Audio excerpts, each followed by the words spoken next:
Lihat baik-baik ya, ini janji Allah. Kalau ada hidayat yang berjanji, Anda boleh tinggalkan. Tapi kalau Allah yang berjanji, mustahil diingkari. Kata Allah, kalau ada orang mengerjakan amalan sebelum tiba dipanggil, apalagi dia bangun tahajud sebelum subuh, saya berikan 4 kemuliaan yang tidak pernah saya berikan pada orang selainnya. Subuh 4:07, Anda bangun jam 3, tahajud, istighfar, Anda dijamin oleh Allah saya berikan 4 keistimewaan yang tidak saya berikan walaupun kepada orang yang sholat tepat waktu, sholatnya khusyuk tapi nggak tahajud, nggak akan dikasih oleh Allah 4 hal ini. 1, lihat ini, dan amalan ini nggak pernah ditinggalkan oleh para sahabat, baik yang birokrat, baik yang diplomat, juga para pengusaha. Perhatikan amalannya. Wa minal laili fatahajjad bi, di antara sementara malam sebelum subuh bangun tunaikan tahajud. Kalau Anda tunaikan tahajud, saya berikan 4 hal kata Allah. 1, asa ayyab'atsaka rabbuka maqaman mahmuda. Orang yang rajin tahajud, maka karirnya akan saya angkat, saya tempatkan di tempat pekerjaan yang lebih mulia. Orang yang rajin tahajud, kata Allah, saya akan angkat karirnya, ditempatkan di tempat terbaik sesuai dengan maslahat hidupnya. Anda nggak usah mengerjakan banyak hal. Karir naik, tidak bayar. Tenaga, tidak banyak. Harta, nggak keluar. Tenaga, tidak banyak. Pengetahuan dijaga. Kata Allah, Anda rajin tahajud, saya angkat ke tempat yang terbaik. Dengan posisi yang paling bagus. Wa qur rabbi adkhilni mudkhala sidqin. 2, kalau Anda akan bekerja, maka Anda akan dibimbing oleh Allah untuk memulai pekerjaan Anda. Allahu Akbar. Mau masuk kantor, tiba-tiba di jalan ada kecelakaan. Sebelum lewat, tiba-tiba hati Anda dipalingkan. Jangan lewat situ, lewat yang ke sini. Sebelum masuk kantor, tiba-tiba ada kemacetan. Tiba-tiba ada informasi, Pak, jangan ke situ. Bapak lewat sana saja, jalannya lebih mudah, tidak ada macet. Siapa yang menggerakkan orang itu? Allah. 3, wa akhrijni mukhraja sidqin. Anda punya kesulitan, langsung dibimbing oleh Allah keluar dari kesulitan itu. 4, ini yang hebat. Waj'alni min ladunka sultanan nasira. Kalau di pekerjaan Anda, di karir Anda ada yang jahil, ingin menyingkirkan Anda, menyungkurkan Anda, ingin bahkan maaf sekali, mencelakai Anda, maka yang pertama menolong Allah langsung yang memberikan pertolongan tanpa perantara siapapun. Ayat ini turun itu saat Nabi dikepung oleh 100 pemuda pasukan khusus dengan pedang terhunus, yang kalau bahasa kita sekarang, angkatan darat punya kopassusnya, angkatan laut punya denjakanya, kemudian angkatan udara punya paskasnya. Itu 100 orang pasukan khusus, pedang terhunus. Kata sejarawan, binatang lewat walaupun lalat ketahuan. Ayat ini turun, apa yang terjadi? Allah, cuma 3 orang, Nabi sallallahu alaihi wasallam, Abu Bakar As-Siddiq radhiyallahu taala anhu, 3, Ali bin Abi Thalib. Kata Nabi pada Ali, ini Ali pemuda taat, rajin salat malam, dekat dengan Nabi. Ketaatannya dari Nabi gak pernah dibantah. Ali, kamu tidur di tempat tidur saya. Tempat tidur itu sasaran 100 pemuda, pedang terhunus, taruhannya nyawa. Tapi Ali mengatakan, bala ya Rasulullah, siap bertaruh dengan nyawanya. Tidak pernah terdengar dalam kitab sejarah Ali protes. Jangan saya Rasulullah, Abu Bakar aja yang tuaan dikit.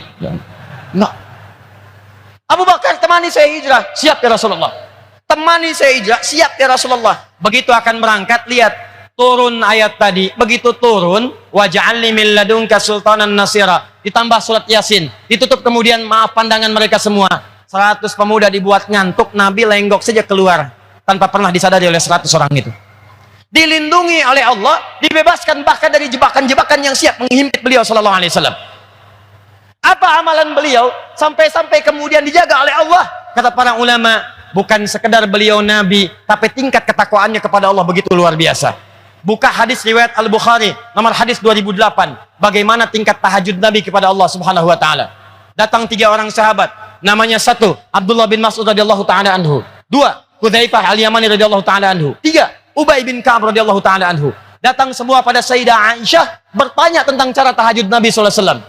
Sa'alu Sayyidata Aisyah radhiyallahu taala anha, kaifa kanat salatun Nabi sallallahu alaihi wasallam? Kata Sayyidah Aisyah, la tas'al an husnihinna wa tulihinna. Tolong jangan ditanya bagaimana panjang dan bagusnya salat Nabi. Saya aja pernah tiduran, begitu malam tidur tangan saya bergerak kena kaki Nabi sedang salat. Tuh Anda bayangkan. Ini pemimpin, kalau sedekah 100 unta, kalau infak tak terkira, kalau emas segera dibagi, di riwayatnya bahkan di riwayat sahabat Ibnu Abbas, Nabi itu kalau sedekah nggak terkalahkan oleh sahabat-sahabat yang lainnya. Tapi kalau istirahat di rumahnya, kata Sayyidah Aisyah, saya tidur, tangan saya bergerak, terkena kaki suami saya. Saya tanya pada Anda, kalau ada seorang istri tidur, kemudian bergerak, tangannya kena kaki suami, itu tandanya ruangannya sempit atau luas? Sempit atau luas? Bukan cuma sempit, RS7. Ruangan sangat sempit sekali sehingga selonjoran saja susah. Pertanyaannya, Nabi kaya atau miskin? Ruangannya sempit, Nabi kaya atau miskin? Kaya. Kalau disebut kaya, kaya karena sedekahnya paling banyak. Disebut miskin, miskin karena tempat istirahatnya begitu sempit. Ternyata beliau miskin urusan dunia tapi kaya urusan akhirat. Malam hari, kata Sayyidah Aisyah, saya tidur, tangan saya kena kaki Nabi, saya bangun, saya lihat kakinya sudah bengkak, padahal baru rakaat pertama. Rakaat pertama kakinya bengkak. Bertanya Sayyidah Aisyah, ya Rasulullah, afalam, ya Rasulullah, lima hakadha, kenapa mesti begini? Alam takut madmunan, bukankah engkau dijamin masuk surga? Engkau belum wafat, surat surga sudah turun, inna a'tainakal kautsar. Ya Rasulullah, kenapa mesti begini? Alam takun ma'suman, bukankah kau dijaga dari dosa? Engkau maksum, madmun bil jannah, kenapa mesti tahajud sampai bengkak-bengkak kakinya ya Rasulullah? Kata Nabi, afala akun abdan syakura, apa enggak boleh aku jadi hamba yang bersyukur? Penasaran tiga sahabat tadi, diikuti Nabi besok harinya, sholat di belakang Nabi. Pertama Hudzaifah, begitu sholat di belakang Nabi, kata Hudzaifah, aduh, Masya Allah, tidak ada sholat yang paling indah kecuali sholat di belakang Nabi. Kalau beliau berdoa tentang surga, umat didoakan masuk surga. Kalau beliau sampai di ayat neraka, berlindung supaya umatnya nggak ada yang masuk neraka. Kalau beliau ada di ayat doa, beliau memanjangkan doanya, bermohon kepada Allah. Tak terasa rakaat pertama 100 ayat Al-Baqarah, kata Hudzaifah. Besoknya Ibnu Mas'ud penasaran, Abdullah bin Mas'ud ikut di belakang Nabi sholat. Kata Ibnu Mas'ud besoknya, benar, tidak ada yang paling indah kecuali sholat di belakang Nabi. Saya kira 100 ayat akan ruku, ternyata diselesaikan Al-Baqarah 286 ayat. Rakaat pertama. Saya kira ruku, nyambung ke Ali Imran 200 ayat. Saya kira ruku, nyambung ke An-Nisa 176 ayat. Baru kemudian ruku. Rakaat pertama 5 juz 4 halaman. Nabi. Besoknya 3 orang ini gak ikutan lagi. Bukan karena capek. Kata Ibnu Mas'ud, saya itu selalu meniru di mana Nabi akan ruku. Saya menduga-duga untuk meniru dan mempraktekkan. Kayaknya sekarang ruku, bukan. Kayaknya sekarang, bukan. Kayaknya sekarang, bukan. Daripada saya banyak menebak, lebih baik saya sholat sendirian aja.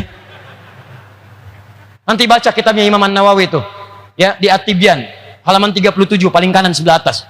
Baris 1 sampai 3 tuh disebutkan. Kata Imam An-Nawawi, sepeninggal Nabi, Utsman bin Affan, Tamim Ad-Dari, Abdurrahman bin Auf, orang-orang kaya yang asetnya sekarang masih ada, itu tidak pernah meninggalkan tahajud. Sekali tahajud, khatam Al-Quran dalam tahajudnya.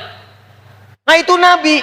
Bagaimana Nabi dijaga oleh Allah, dibebaskan dari kejaran 100 pemuda tadi, dilindungi oleh Allah, disayang oleh Allah. Apa amalannya? Jangan dikira Nabi yang dijamin surga ini, surganya tingkat tinggi, Firdaus, tidak ada hisab, orangnya al-amin, masuk langsung ke surga. Apa dikira di dunia tidak beramal? Tidak. Tahajudnya sampai bengkak kakinya. Saya tanya pada antum, siapa yang pengen masuk surga Firdaus? Angkat tangan. Yang pengen masuk surga Firdaus, angkat tangan.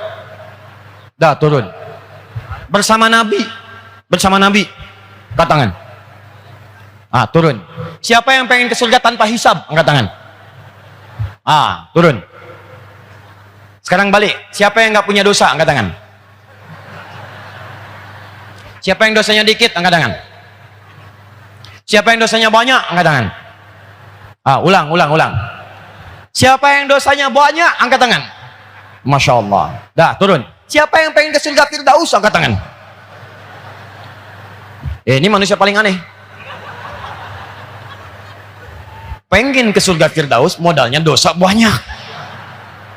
Nabi kita aja yang surga Firdaus masuk tanpa hisab, ngerjain tahajud, kaki sampai bengkak. Ente pengen ke surga, yang bangun matanya yang bengkak, kaki biasa